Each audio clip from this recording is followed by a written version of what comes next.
दोस्तों, आज की कहानी है माँ मुझे ससुराल में ठंडी रोटी मिलती हैं। दोस्तों, कहानी शुरू करने से पहले अगर हमारे चैनल को सब्सक्राइब नहीं किया हो तो कर लीजिए ताकि आपके पास पहुँचे हर रोज नया वीडियो। ये अवनी की माँ सुबह से रसोई में लगी हुई है। अरे सिर्फ एक अवनी आ रही, उसके साथ जमाई बाबू भी नहीं आ रहे। अरे तुम्हारी बेटी इतना कितना खाना खाएगी जो तुम सुबह से रसोई में घुसी हुई हो। मुझको तो तुम्हें रसोई में इतना टाइम लगाते देखकर ऐसा लग रहा है जैसे आज कोई हमारे घर बारात आने वाली। ओम प्रकाश जी ने अपनी पत्नी विधा जी को छेड़ते हुए कहा। विधा जी रसोई से ओम प्रकाश जी की बात सुनकर हंसते हुए बोली, आप भी ना, अवनी के पापा हर वक्त मेरी टांग खींचने में लगी रहती। अरे मेरी बेटी पूरे 1 साल बाद घर आ रही है, खाने में सब कुछ उसकी पसंद का बना रही है। तभी बाहर दरवाजे पर किसी गाड़ी के रुकने की आवाज आई। ओम प्रकाश जी और विधा जी दोनों एक साथ बोले, अरे लगता है हमारी बेटी अवनी आ गई, और दोनों जल्दी से बाहर की तरफ भागे। अपनी बेटी अवनी को पूरे 1 साल बाद अपनी आंखों के सामने देखकर दोनों माँ बाप भाव विभोर गए। ओम प्रकाश जी ने जल्दी से अवनी का सूटकेस गाड़ी से बाहर निकाला, उसको रखने अंदर चले गए। विधा जी ने अपनी बेटी को कसकर गले से लगा लिया और अपनी आंखों के आंसू पोंछते हुए बोली, लाडो 2 घंटे की दूरी के ससुराल से मायके आने में तुझे पूरा 1 साल लग गया। सच में अपनी माँ को तो तुम भूल ही गई है। अवनी भी आंखों में नमी लिए बोली, अरे माँ कैसी बातें करती, तुम्हें कैसे भूल सकती हूँ। बस तुम्हें तो पता ही है पिछले 1 साल से मेरी सास इतनी ज्यादा बीमार थी कि उनको उस हालत में छोड़कर आने का सवाल ही पैदा नहीं होता था। बस अभी कुछ दिन से वह थोड़ी ठीक है, इसलिए देखो आपसे मिलने चली आई। ओम प्रकाश जी ने अवनी का सूटकेस अंदर रख दिया था। दोनों माँ बेटी को बार बरामदे में बातें करते देखकर बोले, अरे भाई दोनों माँ बेटी अंदर आ जाओ, अवनी थक गई होगी, उसको चाय पानी तो पिला दो। ओम प्रकाश जी की बातें सुनकर अवनी और उसकी माँ दोनों अंदर आ गए।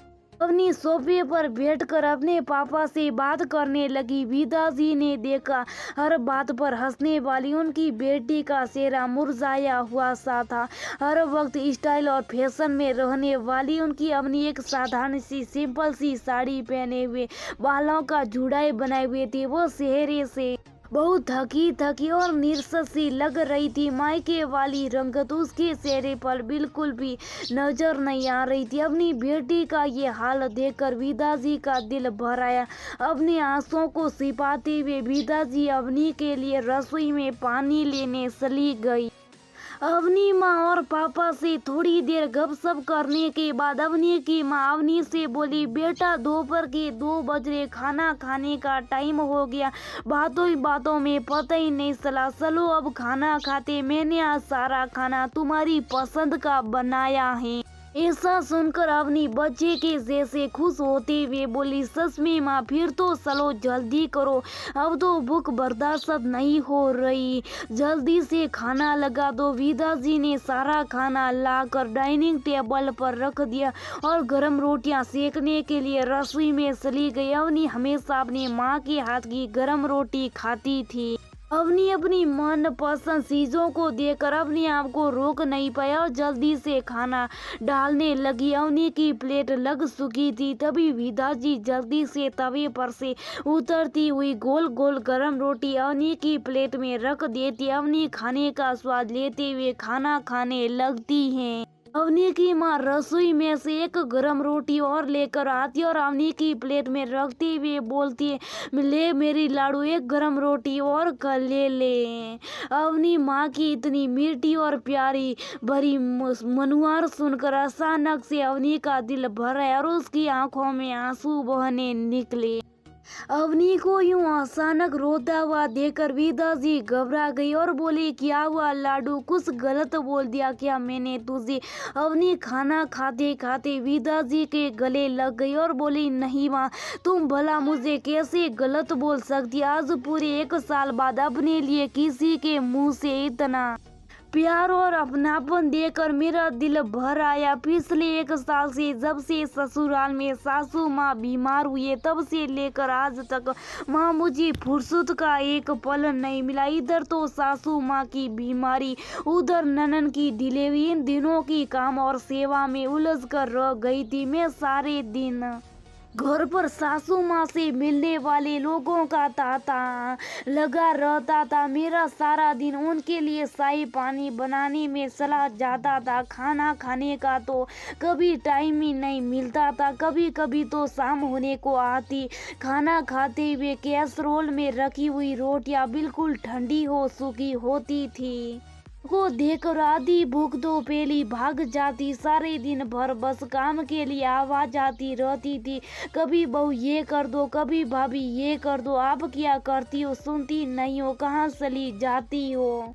अवनी रोते हुए बोली, माँ मैं सबको टाइम पर गरम खाना खिला देती थी, पर मैं जैसे खाना खाने लगती थी तब किसी ना किसी का कोई ना कोई काम हो जाता। सारे दिन सक्री की जैसे लगी रहती। सब खाना खा लेते पर मुझसे कोई ये नहीं पूछता कि तुमने खाना खाया या नहीं। गरम खाना तो छोड़ो माँ, ठंडा खाना भी टाइम पर नहीं मिलता था। आज अपने मायके में जब आपके मुंह से अपने लिए इतनी मीठी और प्यारी भरी मनुहार करने के लिए कि लाडू एक गरम रोटी और ले लो, सुनकर बहुत भावुक हो गई। माँ में सच में माँ, इस दुनिया में माँ की जगह कोई नहीं ले सकता। एक बेटी के सुख दुख तकलीफ को जितना माँ समझ सकती है उतना ससुराल में कोई नहीं समझ सकता, और ना उसको इतना प्यार दुलार ससुराल में मिल सकता है।